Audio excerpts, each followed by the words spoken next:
Thank you for joining another episode of Kingdom Vessel. Today's scoop of the day or story is titled The Chronicles of the Twitching Tail and Bird's Wail.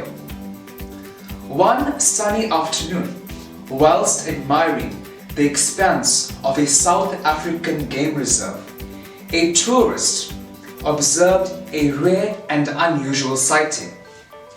With a good pair of binoculars and attentive eyes, he observed a beautiful bird with expansive and abled wings. The bird was seen flying, perching, and lingering around some shallow bushes. Suddenly, across the horizon, distress calls or wails emanated from that beautiful bird. This bird, which was seen among the bushes, withdrew and started to act rather oddly. The tourist continued to scan the veldt and noticed a twitching tail in the tall and green touch grass. It was a hiding leopard. Only a few meters away from that alarmed bird. This predator was scanning the veldt for its next kill. Initially, the bird appeared strong before hopping and drawing attention to an injured wing. The field ranger informed the puzzled tourist that the wild bird was faking an injury to only distract the leopard away from its nest. This act is called feigning. Naturally, predators go for the weakest prey. The strong and foresightful bird risked its life to ensure that its born and unborn offspring would have an earthly future.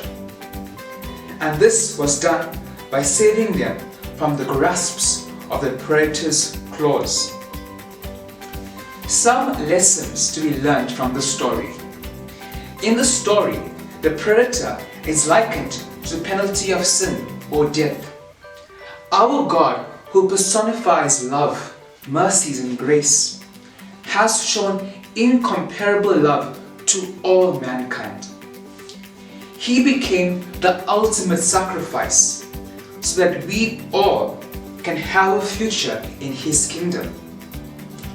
The God that is powerful, mighty, and glorious offers us salvation because in our meager or weak strength, wisdom, knowledge, and understanding can never save ourselves by our own might or deeds. The penalty of our sins is death, but the gift of God is eternal life.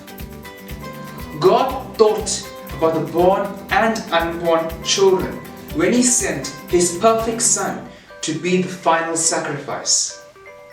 We cannot be put right before God by our deeds or sacrifices, as none of it can ever save us. Jesus took upon Himself the sins which are not even His to bear. He took our sins so we can have life. I want to leave a scripture with you. Ephesians chapter 2 verses 8 to 9, and it reads, "For by grace you have been saved through faith, and that not of yourselves. It is the gift of God, not of works, lest anyone should boast."